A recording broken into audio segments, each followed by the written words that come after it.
Good afternoon, good evening, good morning, wherever you are. Welcome. My name is Chaos with Chaos Esports Productions, and this is the Shots Fired Gaming Finals for the Masters and Diamond Tournament.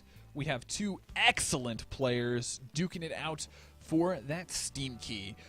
Let's give them an introduction. Spawning in the upper left-hand corner in the pink trunks, representing Team Ascension, it is Foxer. And spawning in the southern portion, in the glowing green, representing Team GJL Microgamers, it is the Zerg player, Nistic. Okay, we've got a TVZ here on King Sejong. Both players playing more standard than we saw in the Diamond. Well, no, it was the Silver, Gold, Platinum tournament. Definitely a lot of 4 gates that tournament we saw, and yeah. So we'll have to see whether or not anybody's going to do anything cheeky. We do have another Reaper expand, most likely, going to be coming out of Foxer, as we have seen pretty much in every single one of his games so far. I think he played a TVZ in his past game that we casted. Pretty much opened that every single time. So, meanwhile, we do have a Hatchery First coming out of Nistic. Tends to favor that a little bit more as well. Going for, just more macro-focused build. Wants to focus on his economy, get things rocking and rolling. And yeah, so kind of interesting. Wall is going to be going down on the low ground, which is kind of interesting. Usually, we've seen in the past, a lot of people kind of go for that smaller ramp. Way easier to block a smaller ramp than it is a larger one, simply because less surface area is always good. Granted, we aren't seeing any cheese come out of our wonderful Microgamers player, as he has gone for that Hatchery First. So, if you guys can't tell, I am super tired. I don't know why. I just am for some reason. But yeah, all good. We've got some excellent StarCraft games going out. I hope everybody has been enjoying the stream. Not a lot of chat activity, but I know you guys are out there being awesome, doing your things, probably multitasking, watching the World Cup or the Battlegrounds or whatever floats your boat. Granted, looks like Foxer's going to be taking his expansion, getting things moving right along. As, things are just looking very similar to that we've seen in the past. Now, we are seeing a relatively faster second gas get taken by Nistic. We'll have to see whether or not this is actually, yeah, this looks like a very similar build that we saw in that first game, as it does look like he is going to probably be taking the third and fourth gases probably a lot quicker than we did in the last game. Going to be getting up. I don't know. He really does like his Spire play. I do find that interesting. Really don't see a whole lot of Roach Hydra in this matchup for some reason. I think it's okay. It just depends on how it pans out or whatever. Overlord is gonna go down. So yeah, Nistic, a little bit of a setback there. Unfortunate for him. Lair's going to finish up, and things are going to start getting a little bit more heated, as Hellions are going to be popping out. And actually, very similar to game number 2, we are going to probably see Blue Flame Hellions, considering Tech Lab has already been put down for the second factory. So definitely going to be a more aggressive play. We'll have to see whether or not he can actually get the damage that he wants. So, Spire going down. Now, I'm really surprised. Only 3 gases. The 4th gas going a lot later. 6:30. Kind of interesting.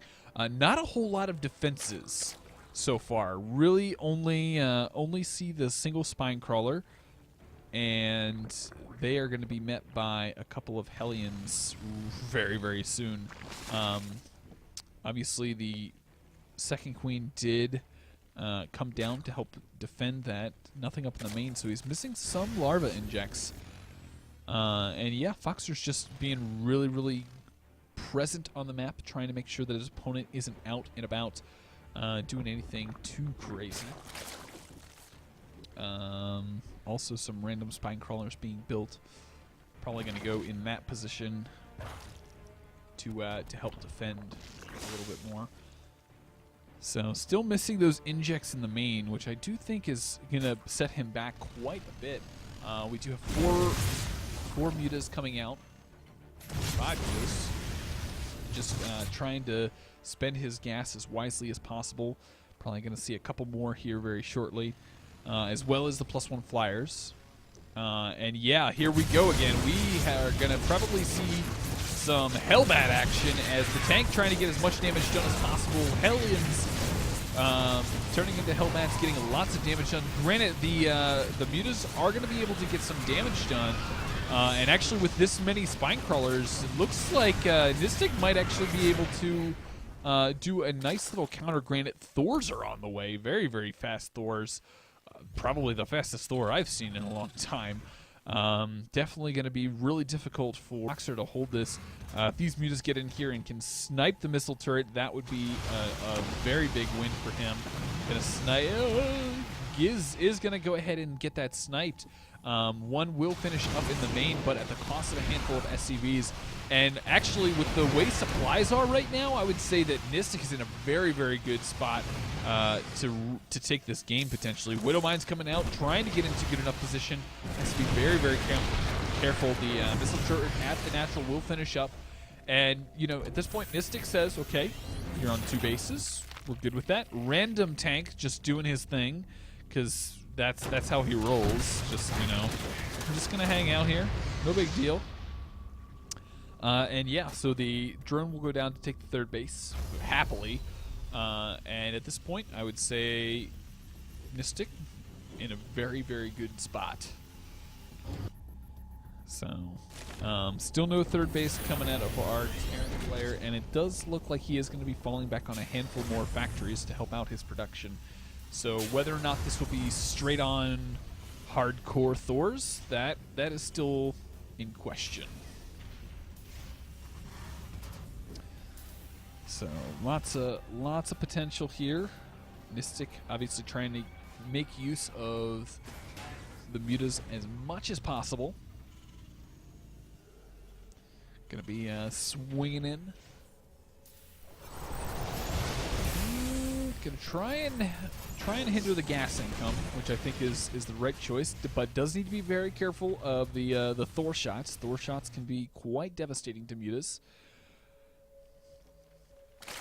And huge drone transfer going down. So yeah, it looks like we are potentially going to be seeing a Lingbane Muta type play coming out of Nistic, as he is going up for the Carapace and melee attack. And yeah, so Nistic coming in, doing his thing, checking on that third. That 3rd base is the crucial element, because if his opponent takes a relatively quick 3rd and he doesn't punish it, then his opponent is just going to steamroll as he gets into further into the game. So definitely needs to keep an eye out on that. And then on top of that, things are looking, you know, he really doesn't have a good option to get in here and get some damage done. Is going to go ahead and snipe one of the add-ons. Nice little bonus for him. So Chainstones are going to get taken out. And yeah, overall, just in a really, really good spot. Some Banelings being morphed in. I mean, as far as the units are concerned, I mean, there's 5 Thors, 6 Hellions. That is a fairly beefy army itself. I mean, it's not a lot of units, but it definitely will show. Ooh, we have SCV pull as well, so this could be quite devastating. What's really going to boil down to is Baneling hits. If Baneling hits are good, then things are going to be just absolutely superb. If not, it's going to be quite a pain. So Hellion's going to come in here, try and roast some of these Banelings before they can even morph. Got to be very careful. One Hellion will go down. And I don't know if Nistic has enough. I mean, that's a lot of Banelings, but man, we will have to see. Definitely getting a nice concave. Scan goes down to try and minimize how much intel Nistic has. So Hellbats have been morphed in. Needs to be very careful. Banelings trying to find an opportune. Ooh, some Banelings coming in from behind. All the Lings coming in, getting lots of damage done. Will it be enough though?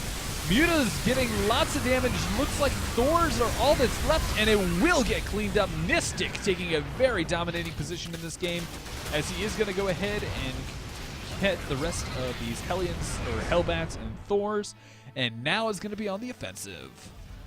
Very, very well defended game. Ultralisk Cavern going to be coming out. Definitely going to see those Ultras hitting relatively soon, and yeah. Nistic in a very good position. I wouldn't be surprised to see the Mutas swing in just to check, see if they can pick off a tank or two, and then some Banelings come in. Now, Infestors, that game, GG is called, and looks like Nistic will be taking game number 3, putting him up 2-1. So we could potentially have our last game. I'm going to ask for the map, and we will get that rolling as quickly as possible.